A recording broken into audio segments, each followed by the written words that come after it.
दोस्तों आज हम लोग जिस कंपनी की बात करने वाले हैं उसका नाम है एस यानी कि एक्शन कंस्ट्रक्शन लिमिटेड। और जैसा कि आप देख पा रहे हैं दोस्तों, इस स्टॉक ने एक बार फिर से अपने लाइफ टाइम हाई का ब्रेकआउट करके इंट्राडे में एक जबरदस्त तेजी दिखाई है। अभी इंट्राडे में जो इसकी तेजी है वो 12% से भी ज्यादा हो चुकी है और अभी भी तेजी बरकरार, क्योंकि मार्केट अभी भी बंद नहीं हुआ है। दोस्तों इसका चार्ट आप देख ही पा रहे हैं, ये हर इन्वेस्टर के सपनों वाला चार्ट है। इसके चार्ट पर आपको लगातार एक अच्छी तेजी देखने को मिली है और ये तेजी आगे बरकरार रह सकती है या नहीं, इसकी एनालिसिस हम लास्ट में करने वाले हैं। लेकिन उसके पहले दोस्तों हम इसकी फंडामेंटल एनालिसिस देख लेते हैं। दोस्तों कंपनी का नाम है एक्शन कंस्ट्रक्शन इक्विपमेंट लिमिटेड। 1605 रुपए इसका मार्केट प्राइस चल रहा है और इंट्राडे में अभी तक ये 12.5% तक तेज हो चुका है। इसकी जो मार्केट का वैल्यू है वो 19,118 करोड़ की है। स्टॉक पी 69 का है।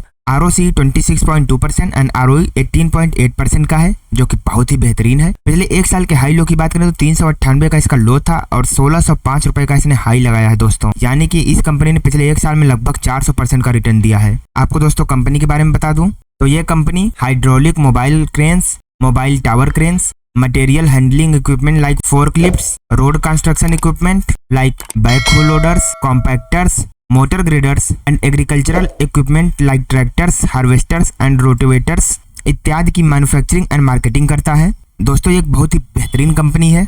ये इसका पिछले एक सालों का चार्ट है, जैसा कि आप देख पा रहे हैं लगातार हायर हाइज के साथ अब ये 400 से 1600 तक पहुंच चुका है, जो कि सिर्फ और सिर्फ पिछले एक सालों में हुआ है। इसके अगर हम प्रॉज एंड कॉन्स की बात करते हैं तो कंपनी ने अपना डेप्ट जो है वो ऑलमोस्ट डेप्ट फ्री हो चुकी है और ये लगातार गुड क्वार्टरली रिजल्ट देते हुए चली आ रही है और इसका पिछले 5 सालों का जो CAGR है वो काफी बेहतरीन मेंटेन किया हुआ है और इसका जो डेप्टर डेज है वो भी इम्प्रूव होकर 45 दिन से 28 दिन पर आ चुका है। इसके कॉन्स की बात करते हैं तो इसका जो स्टॉक है वो अभी 17 टाइम्स बुक वैल्यू पर ट्रेड कर रहा है और प्रमोटर्स की जो हिस्सेदारी है वो पिछले 3 सालों में लगभग 6.5% से डाउन हुई है। दोस्तों अगर हम इस कंपनी के पीयर कंपैरिजन की बात करते हैं तो इसमें आपका थर्मैक्स हुआ, Jyoti Auto, Jupiter Wagons, Titagarh Rail, Elecon Engineering and Praj Industries जैसी बेहतरीन कंपनियां इसके कंपटीटर्स हैं।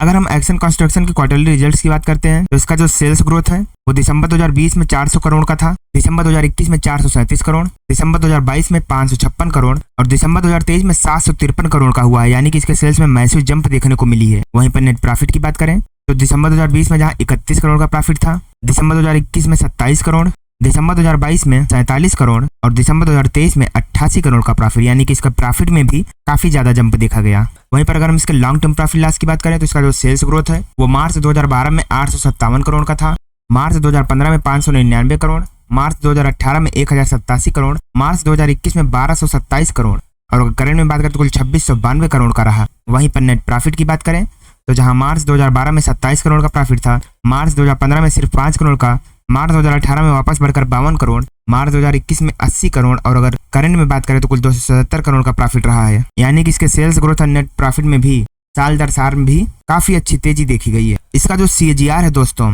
वो पिछले 10 सालों में 56% की रेट से बढ़ा है, पिछले 5 सालों में 66% की रेट से, पिछले 3 सालों में 107% की रेट से और पिछले 1 सालों में 250% की रेट से भी ज्यादा इसने रिटर्न दिए हैं। यानी कि स्टॉक मार्केट में अपने इन्वेस्टरों को इसने भर भर कर पैसा कमाया है। कंपनी की अगर हम बोरोइंग्स की बात करते हैं तो मार्च 2012 में 145 करोड़ का उधार था, मार्च 2015 में 138 करोड़ का उधार, मार्च 2018 में 61 करोड़, मार्च 2021 में 55 करोड़ और सितंबर 2023 तक 61 करोड़ का उधार अभी भी है इस कंपनी के ऊपर।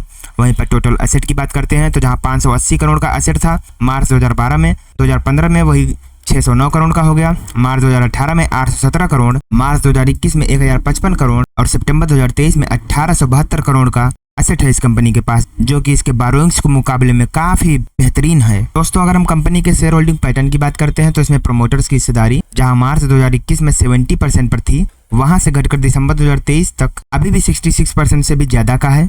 जहां पर FIIs की होल्डिंग 3.15% थी वो बढ़कर 8.81% हो चुकी है। DIIs की होल्डिंग जहां 1.42% पर थी, इन्होंने भी अपना पोजीशन बढ़ाकर 2.61% कर दिया है। पब्लिक की हिस्सेदारी जहां 25% से ज्यादा थी वो घटकर अब 21% तक रह गई है। तो देखा जाए दोस्तों तो इसमें जो FIIs एंड DIIs की होल्डिंग है ये लगातार बढ़ाते जा रहे हैं और जो प्रमोटर्स की हिस्सेदारी है वो भी अभी काफी ज्यादा मेजॉरिटी में है, 66% से ज्यादा है। तो इसमें डरने की कोई बात नहीं है। शेयर होल्डिंग पैटर्न दोस्तों कंपनी का अच्छे हाथों में है। अगर हम इस कंपनी की फॉरेंसिक एनालिसिस करते हैं तो इसमें आपका कैपेक्स वर्सेस ROC काफी बेहतरीन है। ROE जो आप देख ही पा रहे हैं पिछले 10 सालों में लगातार बढ़ता चला जा रहा है। डिप्रिसिएशन इफेक्ट में कोई दिक्कत की बात नहीं है। कंपनी के ऊपर कोई खास ऐसी लायबिलिटीज है नहीं जिससे कि कंपनी को कोई प्रॉब्लम हो। वर्किंग कैपिटल जो है इसका बहुत ही बेहतरीन है। कंपनी के प्रमोटर से अपनी कोई भी होल्डिंग प्लेज नहीं रखी है।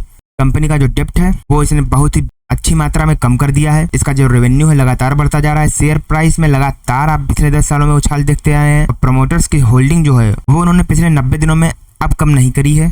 तो देखा जाए तो कंपनी पे ऐसी कोई भी खास दिक्कत की बात नहीं है। इसके अगर हम मार्केट शेयर की बात करते हैं तो इसका 63% का मार्केट शेयर है इसके पास मोबाइल क्रेन्स में, और 60% का मार्केट शेयर है इसके पास टावर क्रेन्स के सेगमेंट में। इसके रेवेन्यू की बात करें दोस्तों तो इसका जो प्रोडक्ट है वो क्रेन्स 73% का है, construction equipment 12%, agri equipment 8.3% and material handling 6.4%। वहीं लोकेशन वाइज बात करें तो इंडिया से इसका 88% का बिजनेस आता है and 12% rest of the world से। इसके अगर हम कस्टमर की बात करें तो कंस्ट्रक्शन में इसका 90% के कस्टमर्स हैं एंड एग्रीकल्चरल से 9.8% के कस्टमर आते हैं। वहीं पर दोस्तों अगर हम इसके ऑपरेटिंग प्रॉफिट की बात करते हैं तो इसका जो क्रेन्स है, क्रेन्स के बिजनेस से इसका 81% का प्रॉफिट आता है, कंस्ट्रक्शन इक्विपमेंट से 9.6%, मटेरियल हैंडलिंग से 7.1% एंड एग्रीकल्चरल इक्विपमेंट से 2.2%। यानी कि अगर हम ओवरऑल देखते हैं तो हमें एक कॉमन फैक्टर दिखता है क्रेन्स। तो अगर एक्शन कंस्ट्रक्शन का नाम आता है तो दिमाग में अब क्रेन्स जरूर रहना चाहिए, क्योंकि क्रेन्स से ही इसका 80% का बिजनेस आता है और इसकी जो मार्केट शेयर है वो क्रेन्स के मुकाबले में सबसे बेहतरीन है। तो दोस्तों हम वापस एक बार चार्ट पर आ चुके हैं और आप देख ही पा रहे हैं कि इसमें क्या बम्पर तेजी देखने को मिली है। दोस्तों ये स्टॉक लगातार बढ़ता चला जा रहा है और अभी तो इसने फिर से